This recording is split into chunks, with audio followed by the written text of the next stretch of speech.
Hello students, today we continue the lesson the ailing planet, the green movement's role.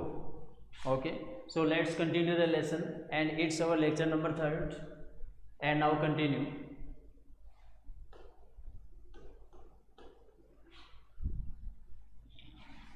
A 3-year study using satellites and aerial photography conducted by the United Nations warns that the environment has deteriorated so badly that it is critical in many of the 88 countries investigated.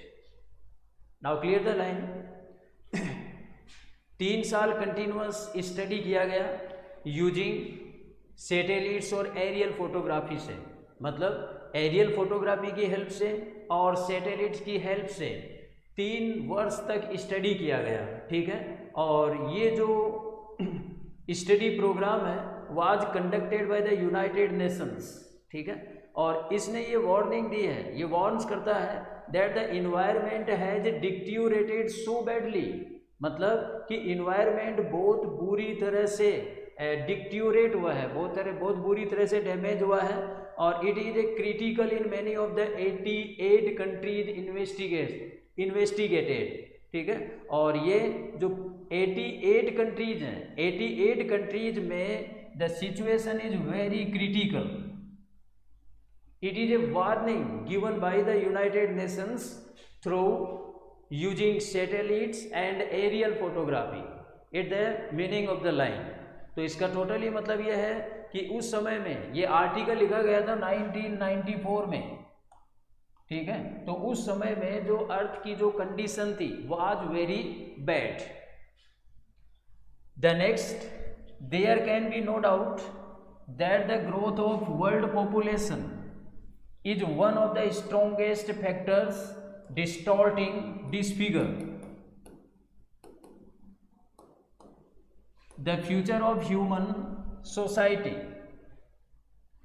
there can be no doubt, इसमें कोई doubt नहीं है, the growth of world population, continuous growth of the world population is one of the strongest factors, सबसे जो strong factor है उनमें से एक है।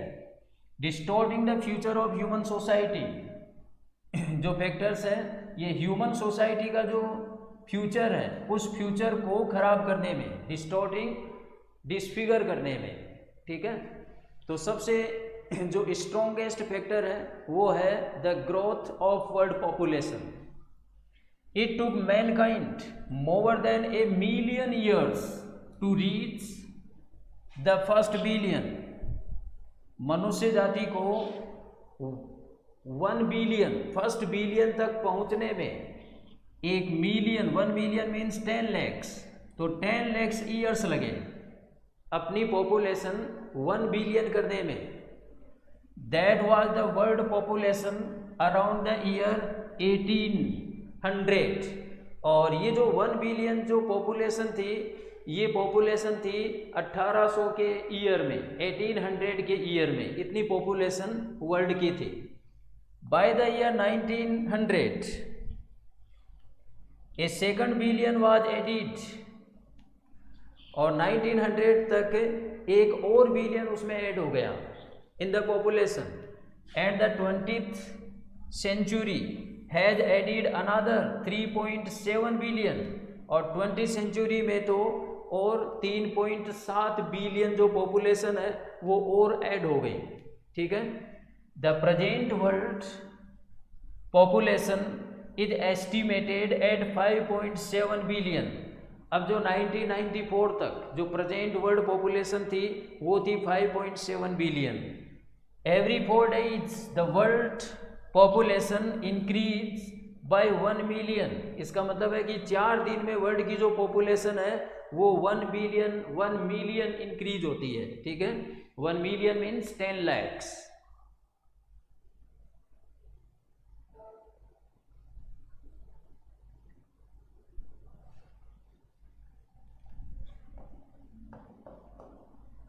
Fertility falls as incomes rise, education spreads and health improves.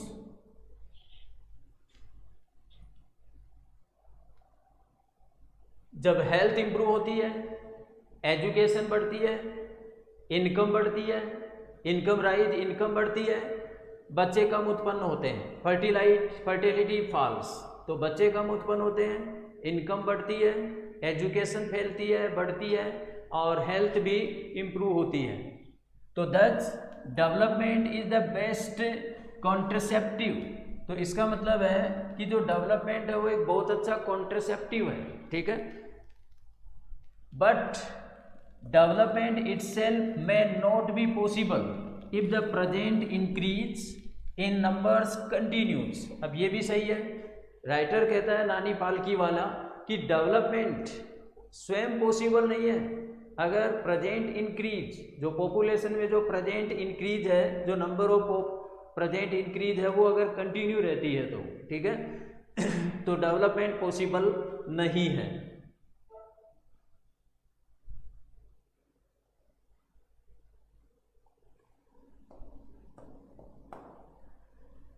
The rich gate richer, धनवान और धनवान होता जा रहा है, but the poor beget children, beget means to give life, जो गरीब है वो बच्चे उत्पन्न करता है, which condemns them to remain poor, और जिसकी वजह से वो गरीबी में रहने के लिए बाध्य होते हैं या दोषी होते हैं, which condemns them to remain poor, तो गरीब है वो बच्चे उत्पन्न करता है जिससे वो गरीबी में रहने के लिए विवश होते हैं या दोषी पाए जाते हैं, और जबकि धनवान है वो धनवान होता है। More children does not mean more workers, अब ज़्यादा बच्चे होने का ये मतलब है कि ज़्यादा वर्क करेंगे, merely more people without work, ज़्यादा लोग होने का मतलब है बिना काम के, मतलब there will be no work for them and it will be the situation of unemployment, unemployment कहते हैं बेरोजगारी, and which is the strongest matters, one of the strongest matter in the world. It is not suggested that the human beings be treated like cattle and compulsorily sterilized। अब ऐसा भी सुझाव नहीं दिया जाता है कि मनुष्य जाति के साथ जानवरों के समान व्यवहार किया जाए, like kettle, treated like kettle, treat means व्यवहार करना, तो जानवरों के साथ व्यवहार किया जाए और उनको स्टेरिलाइज किया जाए, ठीक है, ये कंपलसरी नहीं है, ऐसा सुझाव नहीं दिया जाता। But there is no alternative to voluntary family planning without introducing an element of coercion. Coercion means force, मतलब जबरदस्ती करना। हाँ, तो हमने ये पढ़ा कि ऐसा सुझाव नहीं दिया जाता है कि मनुष्य के साथ, मनुष्य जाति के साथ जानवरों के समान व्यवहार किया जाए, उनको स्टेरिलाइज किया जाए, but there is no alternative, लेकिन इसका कोई विकल्प ही नहीं है, to voluntary family planning without introducing an element of coercion. तो इसका कोई विकल्प नहीं है कि लोग अपने आप यानी अपनी स्वेच्छा से वॉल्यूंटरी फैमिली प्लानिंग को एक्सेप्ट कर लें, ठीक है। तो फैमिली प्लानिंग को एक्सेप्ट करने के लिए या उनको इंट्रोड्यूस कराने के लिए कोवर्सन जो एलिमेंट है, मतलब जो फोर्स या जबरदस्ती करना, तो इट इज़ वेरी कंपलसरी। कोवर्सन मतलब दबाव देकर उनसे फैमिली प्लानिंग को एक्सेप्ट करवाया जा सकता है या फैमिली प्लानिंग से उनको इंट्रोड्यूस करवाना जरूरी है। The choice of really between control of population and perpetuation of poverty, perpetuation means multiplication,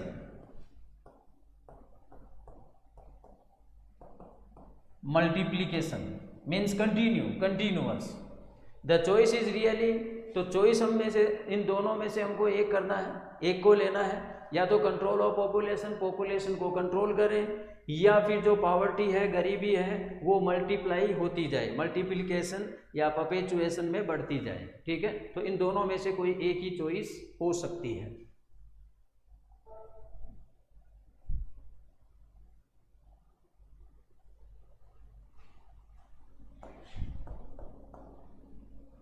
The population of India is estimated to be 920 million today. जैसा कि the article was written in 1994, तो that time the population of India estimated 920 million, more than the entire population of Africa and South America put together. But the population 920 million, so it the population was more than the population of Africa and South America. ये जो दोनों continents हैं, they are the continents, Africa America, ठीक है। तो इनकी population से भी ज़्यादा थी। No one familiar with the conditions in India would doubt that the hope of the people would die in their hungry hutments unless population control is given topmost priority, unless means if not। तो यहाँ पर ये भी एक बड़ा सवाल है कि यदि पॉपुलेशन कंट्रोल को सबसे टॉप मोस्ट प्रायोरिटी नहीं दी जाती है, यदि पॉपुलेशन कंट्रोल को टॉप मोस्ट प्रायोरिटी मीन्स प्राथमिकता नहीं दी जाती है, तो no one familiar with the conditions in India, कोई भी जो इंडिया में होने वाली जो कंडीशन है उससे कोई भी अनभिज्ञ नहीं है कि that the hope of the people would die in their hungry hutments, कि लोगों की जो आशाएं हैं वो उनकी हटमेंट्स में, मतलब उनकी झोपड़ियों में और भूख से मर जाएगी। Would die in their hungry, भूख से मर जाएगी हटमेंट्स, यदि पॉपुलेशन कंट्रोल को टॉप मोस्ट प्रायोरिटी नहीं दी जाती है। क्यों? क्योंकि 1994 में जब ये कंडीशन थी इन द पॉपुलेशन इंडिया की कि which was more the population of Africa and south America.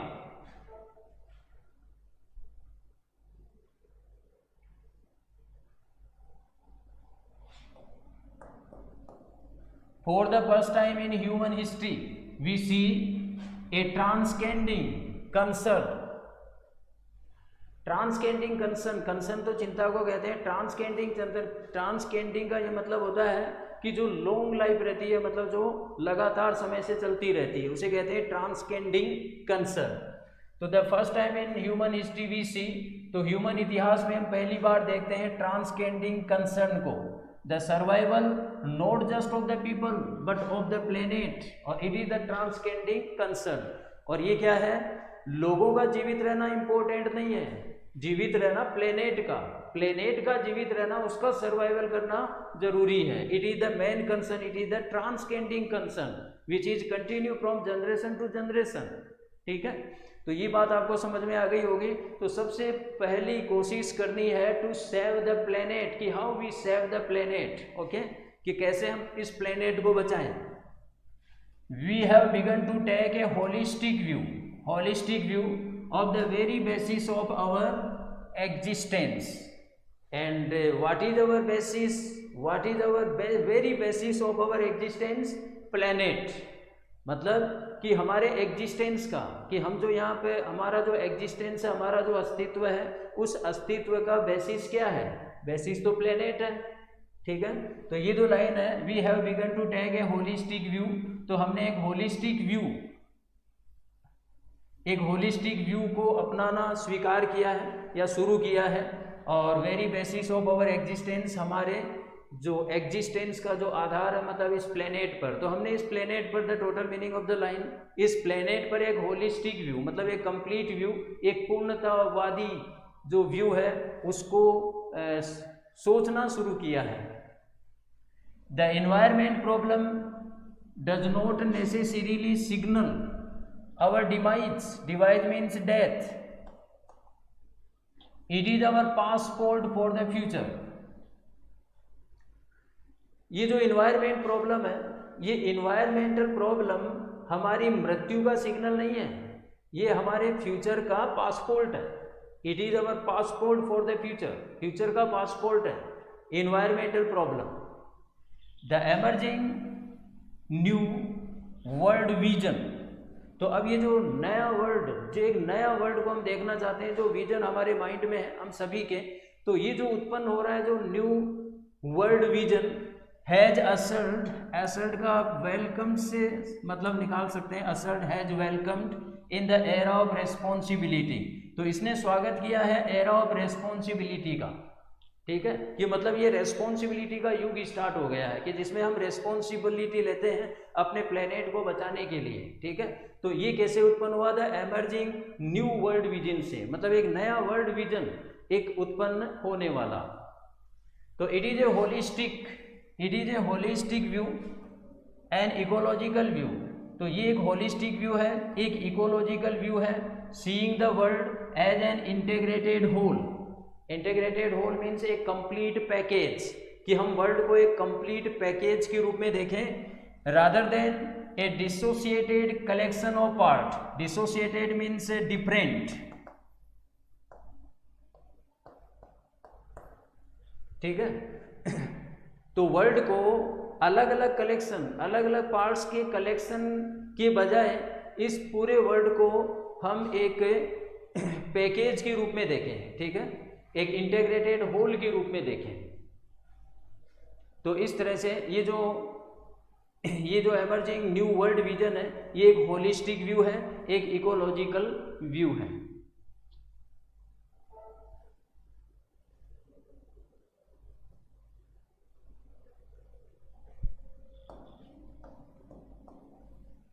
Industry has a most crucial role, crucial means important, to play in this new era of responsibility. Industry आप जानते हैं उद्योग, has a most crucial role, तो उद्योगों का मतलब industry का सबसे इंपॉर्टेंट रोल होता है to play in this new era of responsibility, ये जो रेस्पॉन्सिबिलिटी का जो नया युग है, ठीक है, इसमें प्ले करने के लिए, ठीक है। तो इंपॉर्टेंट, सबसे इंपॉर्टेंट रोल है इंडस्ट्री का। What A transformation would be affected, transformation means change, मतलब क्या चेंज प्रभावित होगा या दिखेगा, would be affected if mower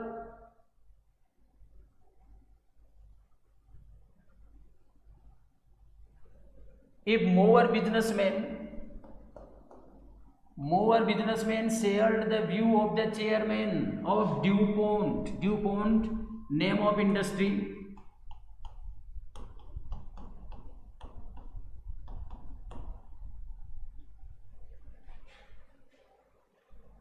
और इन चेयरमैन का नाम है mister Edgar S Woolard, who 5 years ago declared himself to be the company's chief environmental officer।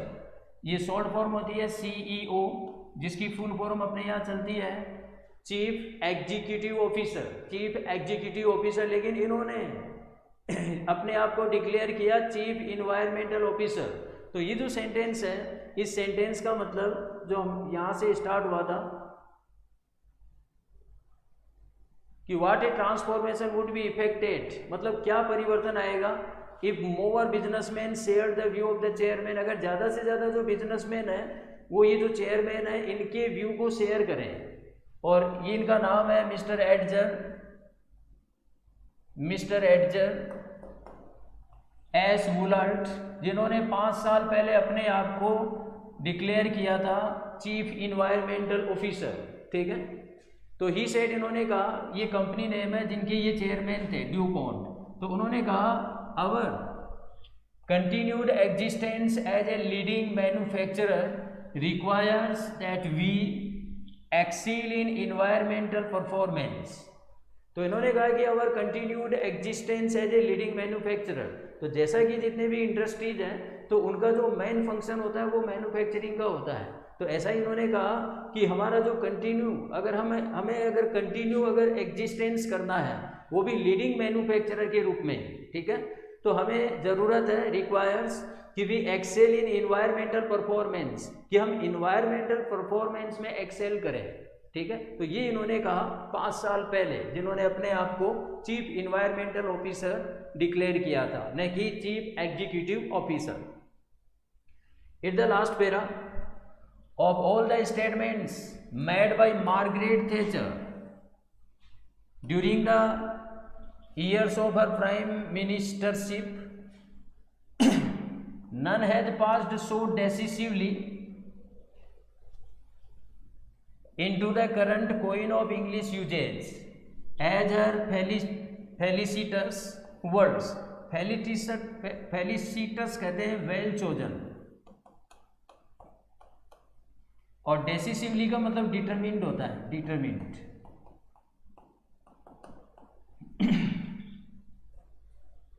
अब ये देखो, all the statements made by Margaret Thatcher. Margaret thatched ने जितने भी स्टेटमेंट दिए अपने प्राइम मिनिस्टरशिप के दौरान, जब वो प्राइम मिनिस्टर थी, तो none has passed so decisively, मतलब इतना डिटरमाइन होकर into the current coin of English usage.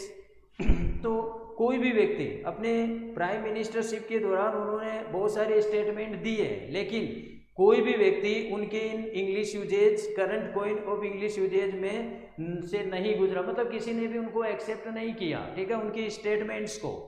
और उनके ये वेल चोजन वर्ड्स थे मार्गरेट थेचर के, और ये वर्ड्स हैं कि no generation has a freehold on this earth. Freehold का मतलब यहां होगा ओनरशिप.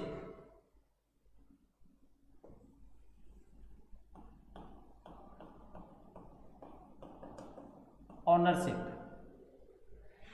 तो इन्होंने कहा कि किसी भी पीढ़ी को, किसी भी जनरेशन को इस पृथ्वी पर ओनरशिप नहीं है, ठीक है, मतलब वो इसके मालिक नहीं है, इस पृथ्वी के मालिक नहीं है. All we have is a life tenancy. Tenancy का मतलब किराएदार होता है. और with a full repairing lease. अब देखो इसका मतलब, तो इन्होंने कहा कि जो जनरेशन है, चाहे कोई भी जनरेशन है, वो इस पृथ्वी की स्वामी नहीं है, ओनरशिप नहीं है. All we have is a life tenancy. हम जो है वो, हमारी जो लाइफ है वो एक टेनेंसी के रूप में, मतलब एक किराएदार के रूप में है इस पृथ्वी पर. और with a full repairing lease. Lease कहते हैं ना, जिसे वो पट्टा वगैरह कहते हैं. और जो हम पट्टे पर रहते हैं, मतलब एज ए किराएदार हम इस पृथ्वी पर रहते हैं, और हमारी लीज क्या है, फुल रिपेयरिंग, मतलब ये पृथ्वी जैसे है, ये जो प्लेनेट जैसा है, उसको वैसा का वैसा उसकी रिपेयरिंग करके हम दें, ठीक है. तो ये फुल रिपेयरिंग इसकी लीज है. In the words of mister Lester Brown, देखो इन्होंने भी कुछ कहा है. इन्होंने कहा है कि we have not inherited this earth from our forefathers. Forefathers means our ancestors, हमारे पूर्वज. We have borrowed it from our children. तो ये है मिस्टर लेस्टर ब्राउन, जिन्होंने कहा कि we have not inherited. Inherited का मतलब to take in the inheritance, विरासत में मिलना. तो हमें ये पृथ्वी विरासत में नहीं मिली है हमारे फोर फादर से, मतलब हमारे एंसेस्टर से, हमारे पूर्वजों से. We have borrowed it from our children. हमने इस प्लेनेट को हमारे बच्चों से उधार लिया है. बोरो मीन्स उधार लेना, ठीक है. तो it the statement of mister Lester Brown and the words are said by Margaret Thatcher, जिन्होंने बहुत सारे स्टेटमेंट दिए, लेकिन उनकी जो पब्लिक है किसी ने भी उसको डिटरमिनली नहीं लिया, ठीक है. तो इस तरह से बहुत सारे स्टेटमेंट्स हमने यहाँ रीड किए इन द लेसन, और टोटल मिलाकर इसका मतलब यही है कि it is very need to care the planet, okay. और जैसा कि ये 1994 में लिखा गया आर्टिकल है नाना पालकीवाला के द्वारा, और आज जो कंटिन्यू जो ईयर चल रहा है वो है 2020. तो आप डिफरेंस बना सकते हैं कि उस समय हमारे प्लेनेट की क्या कंडीशन थी, तो उस समय से लेकर अब तक हमारे प्लेनेट की जो कंडीशन है, तो उसका इमेजिनेशन आप लगा सकते हैं. तो okay students, now we end here the lecture. Next meet in the next video. Have a nice day.